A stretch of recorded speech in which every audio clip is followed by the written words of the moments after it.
আল্লাহ আমার রব, এই রবি আমার সব। দামে দামে তুন মনে তারি অনুভব।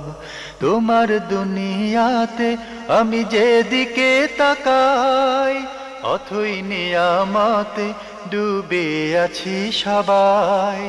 পাক পাখালির গানে শুনি তসবি কলরব, তসবি কলরব। আল্লাহ আমার রব, এই রবি আমার। আসসালামু আলাইকুম। আলহামদুলিল্লাহ, আসসালাতু ওয়াসসালামু আলা রাসূলিল্লাহ। প্রিয় দর্শক, আপনারা যারা দেশে আছেন প্রবাসে, সবাইকে জানাই অনেক অনেক প্রীতি ও শুভেচ্ছা। শুরু হলো এনটিভি আয়োজিত এবং লাভেলো নিবেদিত অনুষ্ঠান আপনার জিজ্ঞাসা। আপনাদের সাথে আছি আমি জয়নুল আবেদিন আজাদ। আর আপনাদের মনে জাগা প্রশ্নের জিজ্ঞাসার জবাব দিচ্ছেন বিশিষ্ট আলেম ডক্টর মোহাম্মদ সাইফুল্লাহ। আসসালামু আলাইকুম ওয়া রাহমাতুল্লাহি ওয়া বারাকাতুহু। প্রিয় দর্শক, চলুন তাহলে জিজ্ঞাসার জগতে। শুরুতে একটি ইমেল পাঠিয়েছেন মোহাম্মদ মুসলিম উদ্দিন মাস্টার। লিখেছেন, আজকাল বিশেষত চট্টগ্রাম এলাকায় আজানের পূর্বে সালাত ও সালাম নামে কিছু নিজেদের বানানো দরুদ প্রচার করা হয়। এসব কি শরীয়ত সম্মত? মহান কোরআন এবং হাদিসে নব্য আবিষ্কার তথা বেদাত সৃষ্টিকারীদের জন্য কঠোর হুঁশিয়ারি দেওয়া আছে। তারপরও কেন এক শ্রেণীর আলেম, মোল্লা, মুসল্লি এসব বেদাত সৃষ্টি করে বেশি আনন্দ পান? তাদের জন্য আপনাদের অনুষ্ঠানে যথোচিত শাস্তি বা পরিণামের বিষয়গুলো জানতে চাই। ধন্যবাদ আপনাকে। আপনি খুব গুরুত্বপূর্ণ একটি বিষয় আমাদের সামনে নিয়ে এসেছেন। সেটি হচ্ছে যে বিভিন্ন এলাকায়, আপনি হয়তো সুনির্দিষ্ট করে চট্টগ্রামের কথা উল্লেখ করেছেন, চট্টগ্রাম নয়, বাংলাদেশে আরও অনেক এলাকাতে আছে, আজানের আগে সালাত সালাম পড়া হয়ে থাকে। এই কাজটি বেদাত, ইসলামী শরীয়তের অনেক বড় লঙ্ঘন। এটি রাসূলুল্লাহ সাল্লাল্লাহু আলাইহি ওয়াসাল্লাম স্পষ্ট করে দিয়েছেন, কুল্লু বেদাতিন দলালাহ ওয়া কুল্লু দলালাতিন ফিন্নার। সমস্ত বেদাত হচ্ছে বিভ্রান্তি, আর সমস্ত বিভ্রান্তি হচ্ছে জাহান্নামে যাওয়ার কারণ। যারা এই বেদাত করছেন তারা, সোজা কথা বলতে গেলে রাসূলুল্লাহ সাল্লাল্লাহু আলাইহি ওয়াসাল্লাম হাদিস থেকে বোঝা যায় যে তারা জাহান্নামী এর অন্তর্ভুক্ত হবে এবং জাহান্নামের কারণ হবে। কারণ হলো,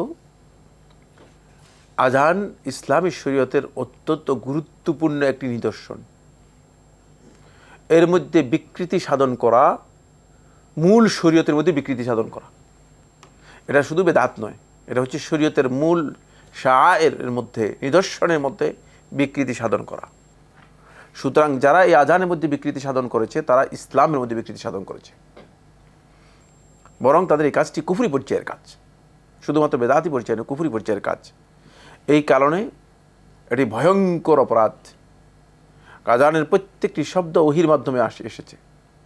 এই কারণে সাহাবায়ে কেরামগণ আজানের শব্দ কত হবে, আজানে আল্লাহু আকবার কয়বার বলা হবে, আশহাদু আল্লা ইলাহা ইল্লাল্লাহ কয়বার বলা হবে, আশহাদু আন্না মুহাম্মাদ রাসূলুল্লাহ কয়বার বলা হবে, প্রত্যেকটি কথা আলাদা আলাদা উল্লেখ করেছেন এবং সমস্ত ফকিহগণ আলাদা আলাদা উল্লেখ করেছেন। যদি মন মতো হতো তাহলে আমার মন মতো আমি আজান দিতে পারতাম। একজনের আজানের মধ্যে আল্লাহু আকবার 10 বার বলতে পারতো, আশহাদু আল্লা ইলাহা ইল্লাল্লাহ 5 বার বলতে পারতো, আশহাদু আন্না মুহাম্মাদ রাসূলুল্লাহ যতক্ষণ খুশি ততক্ষণ বলতে পারতো। কিন্তু না, আজানের মধ্যে এই সুযোগ নেই। আজান নির্দিষ্ট করা হয়েছে, আজানের শব্দ সংখ্যা নির্দিষ্ট করা হয়েছে। কেন? কারণ হচ্ছে ওহির মাধ্যমে এসেছে। সুতরাং যেই ভাই ও বোনেরা অথবা যেই সোকল্ড মুসলিম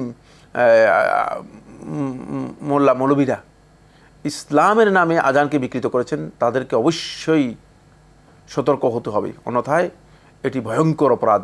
কারণ ইসলামের মূল শাইরার মধ্যে পরিবর্তন এনেছে। দ্বিতীয় নম্বর যে বিষয়টি, সেটা হলো তাদের এই আজানের কারণে তাদের আমলটাই প্রত্যাখ্যাত হয়ে যাবে। মান আহদাসা ফি আমরিনা হাযা মা লাইসা মিনহু ফাহুয়া রাদ্দ। রাসূলুল্লাহ সাল্লাল্লাহু আলাইহি ওয়াসাল্লাম বলেছেন, যে আমার এই দ্বীনের মধ্যে নতুন করে কোনো কিছু সংযোজন করলো, নতুন করে কোনো বিষয় এই দ্বীনের মধ্যে যুক্ত করে দিল, মা লাইসা মিনহু, যেখানে আমি অনুমোদন দেইনি, যেটা এই দ্বীনের মধ্যে ছিল না, দ্বীনের মধ্যে অনুমোদিত নয়, এমন বিষয়কে ফাহুয়া রাদ্দুন, সেটা প্রত্যাখ্যাত। এই আজান আজানই হবে না এবং এই ইবাদত ইবাদতই হবে না, কারণ এটা প্রত্যাখ্যাত হয়ে গিয়েছে। ফলে ওই ব্যক্তি তার আমল প্রত্যাখ্যাত, ওই ব্যক্তিও প্রত্যাখ্যাত। এই হাদিস থেকে স্পষ্ট বোঝা যাচ্ছে, এটি সহিহ বুখারী এবং মুসলিমের হাদিস। সহিহ মুসলিমের মধ্যে আরেকটি রাওয়ায়াতের মধ্যে এসেছে, যেখান থেকে বোঝা যাচ্ছে স্পষ্ট করে সে ব্যক্তিও প্রত্যাখ্যাত এবং সে ব্যক্তির আমলও প্রত্যাখ্যাত। আল্লাহ তাআলার কাছে এটি কবুল হবে না, আল্লাহ রাব্বুল আলামিনের কাছে কবুল হবে না। 3 নম্বর যে বিষয়টি, সেটা হলো এই, যদি কোনো ব্যক্তি সুন্নাতকে বর্জন করে, তাহলে সে ব্যক্তি আল্লাহর পক্ষ থেকে ইন্নামা হাজাব আল্লাহ আন সাহিবিল বেদাতি তওবা, আল্লাহ সুবহানাহু ওয়া তাআলা তাকে বেদাতের কারণে আল্লাহ রাব্বুল আলামিন তওবা থেকে তাকে বঞ্চিত করে দেন। এই ব্যক্তি সবচেয়ে বড় ক্ষতিগ্রস্ত হচ্ছে এই জায়গায়, কারণ অপরাধী, পাপাচারী, সে অপরাধ করার পরেও তওবা করার জন্য স্কোপ পেয়ে যাবে। আল্লাহ তাআলা তাকে তওবার সুযোগ করে দেবেন। প্রচুর লোক আছে, আমরা জানি গোটা জীবন অপরাধ করেছে, কিন্তু মৃত্যুর আগে দেখা যাচ্ছে যে এত নেক বান্দা হয়ে গিয়েছে যে তওবা করে মানে পরিচ্ছন্ন পরিষ্কার হয়ে গিয়েছে, যেহেতু আল্লাহ রাব্বুল আলামিন সুযোগ করে দিয়েছেন, তৌফিক আল্লাহর পক্ষ থেকে পেয়ে গিয়েছেন।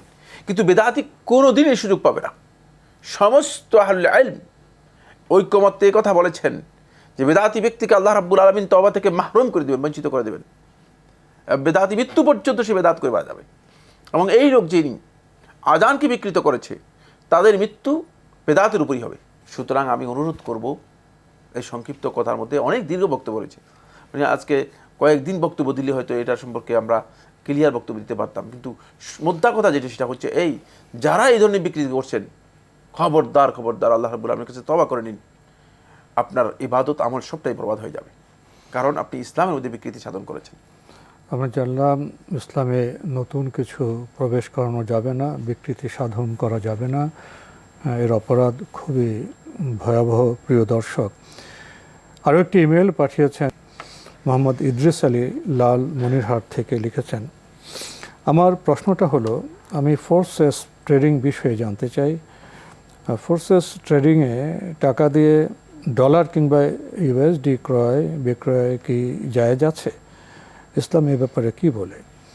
আর আমি ফোরসেস ট্রেডিংয়ের একজন সদস্য।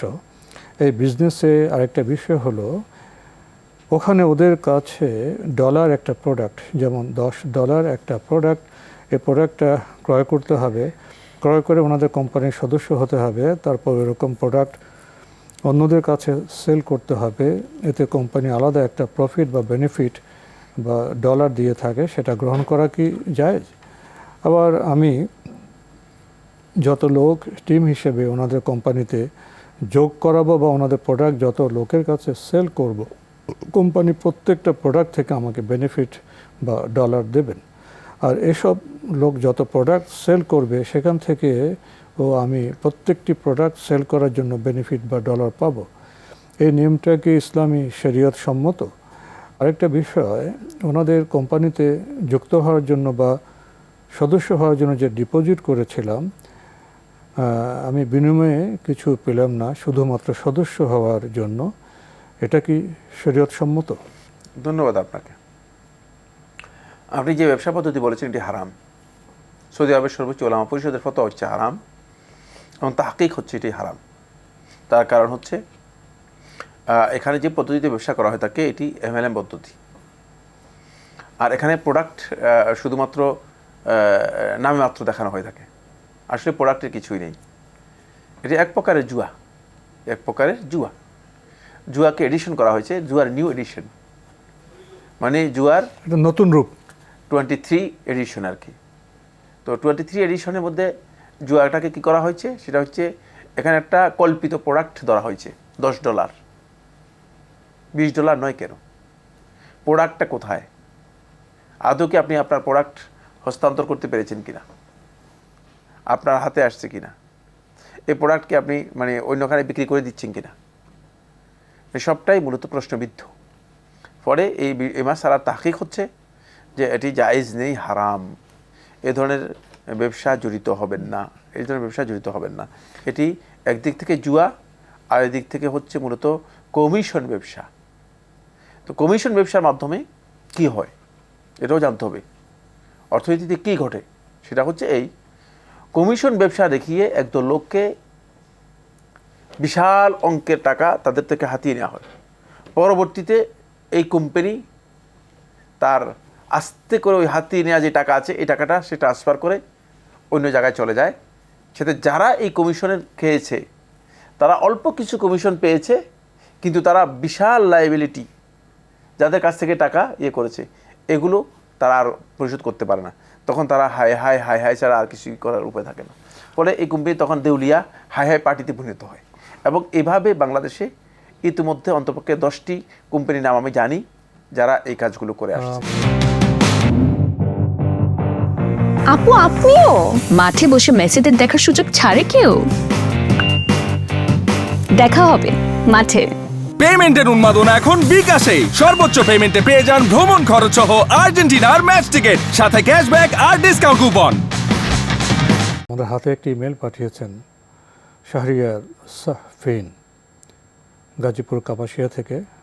লিখেছেন, আল্লাহু আকবার কবির, আলহামদুলিল্লাহি কাসির, ওয়া সুবহানাল্লাহি বাখারতা ওয়া আসিলা।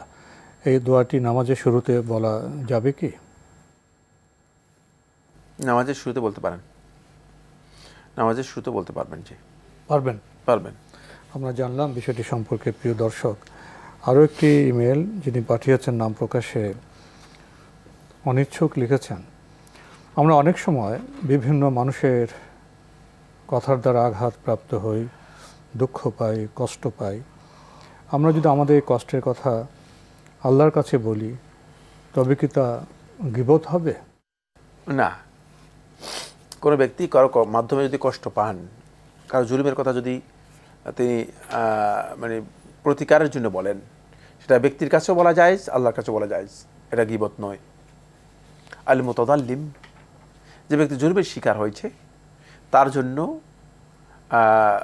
জুলুমের বিপক্ষে, জালেমের বিপক্ষে বক্তব্য দেয়া জায়েজ, সেটা গীবতের অন্তর্ভুক্ত নয়, সেটা গীবতের অন্তর্ভুক্ত নয়।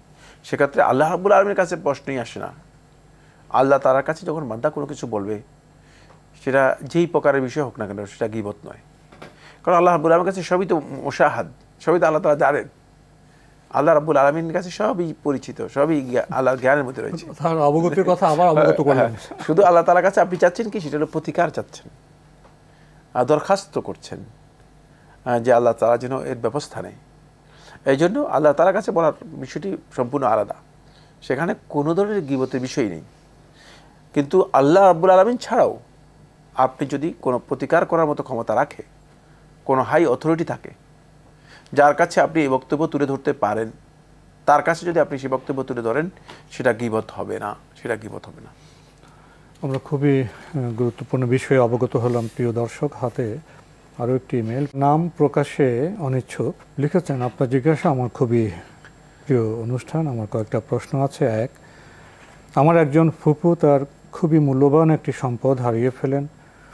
তখন তিনি আল্লাহর কাছে বলেন, আমি যদি এই সম্পদ ফিরে পাই, তাহলে মৃত্যু পর্যন্ত প্রত্যেক নামাজে পড়ে আল্লাহর ওয়াস্তে 2 রাকাত নফল নামাজ পড়ব। এরপর আমার ফুপু যখনই সালাত আদায় করেন, তারপরই 2 রাকাত করে নফল সালাত আদায় করেন। তিনি 5 ওয়াক্ত সালাত, তাহাজ্জুদ বা অন্য কোনো সালাত আদায় করলেও সব শেষে 2 রাকাত করে নফল সালাত আদায় করেন। তিনি জানতে চাচ্ছেন, তার এই কাজটি কি ঠিক হচ্ছে? না, তার এই কাজটি ঠিক হচ্ছে না।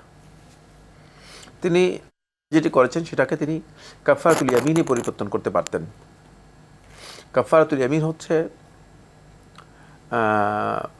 10 জন মিসকিনকে খাবারের ব্যবস্থা করা, অথবা কাপড় দেওয়া, অথবা একাধারে 3 দিন সিয়াম পালন করা। তো তিনি এটা পালন করলেই যথেষ্ট হয়ে যেত, তাহলে তার উপর বিষয়টি হালকা হতো।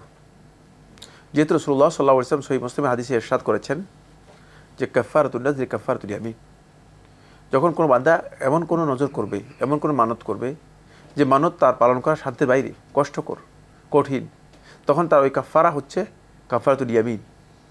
শপথের যে কাফারা আছে, কসমের যে কাফারা আছে, সেই কাফারা।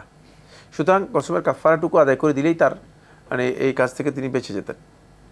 কারণ এটা তার জন্য অনেক কঠিন বিষয় যে তিনি প্রত্যেক নামাজের পরে 2 রাকাত করে নফল নামাজ আদায় করবেন। হতে পারে যে ভুলে যেতে পারেন, তাহলে তো তিনি আদায় করতে পারেন নাই, তিনি পূরণ করতে পারবেন না।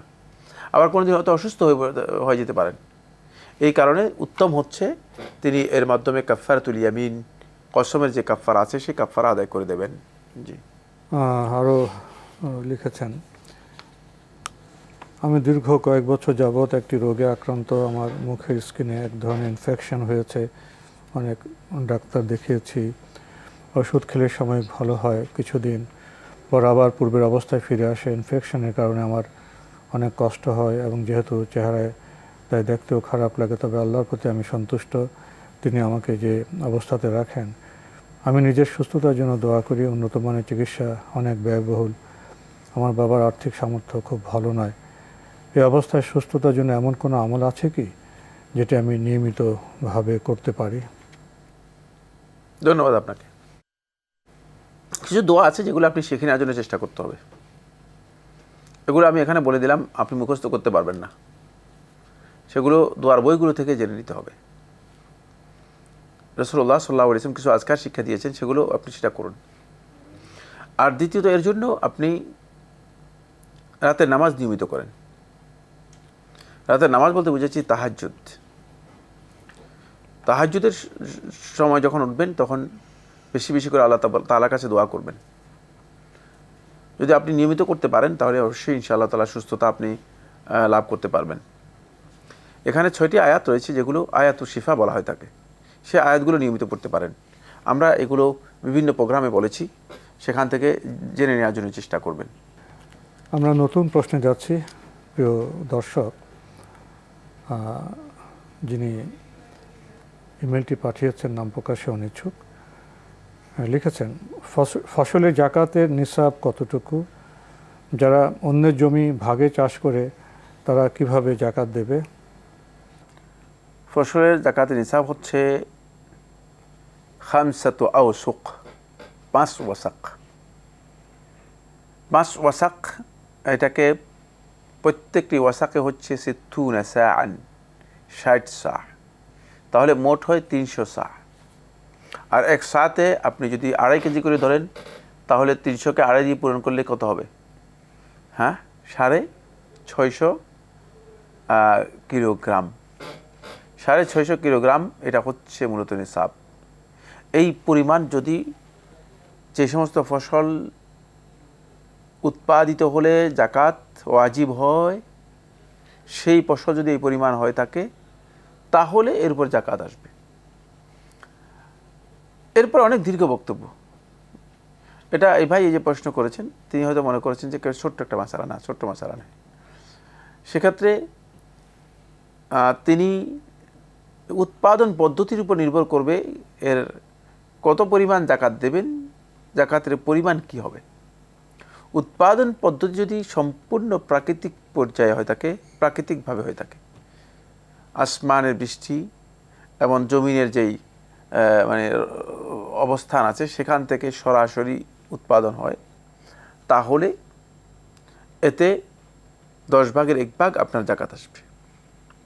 আর যদি সেটা প্রাকৃতিকভাবে না হয়ে আপনার মানে সেচ পদ্ধতিতে অথবা আপনি কৃত্রিমভাবে উৎপাদন পদ্ধতি করে থাকেন বা উৎপাদন করে থাকেন, তাহলে সেখানে আপনাকে 20 ভাগের 1 ভাগ জাকাতের পরিমাণ দিতে হবে।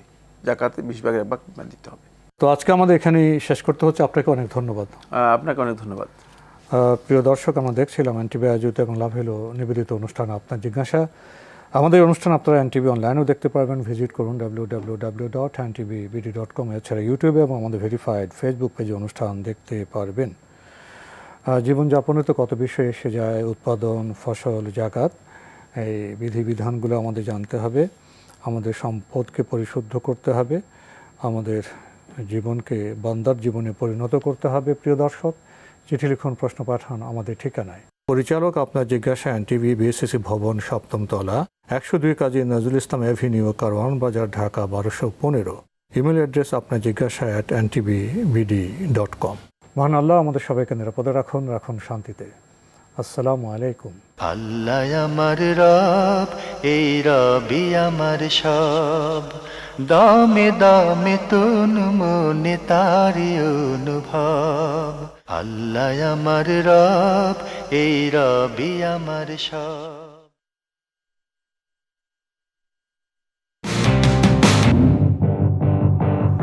আপু আপনিও মাঠে বসে মেসিদের দেখার সুযোগ ছাড়ে কেউ? দেখা হবে মাঠে। পেমেন্টের উন্মাদনা এখন বিকাশে। সর্বোচ্চ পেমেন্টে পেয়ে যান ভ্রমণ খরচ সহ আর্জেন্টিনার ম্যাচ টিকিট, সাথে ক্যাশব্যাক আর ডিসকাউন্ট কুপন।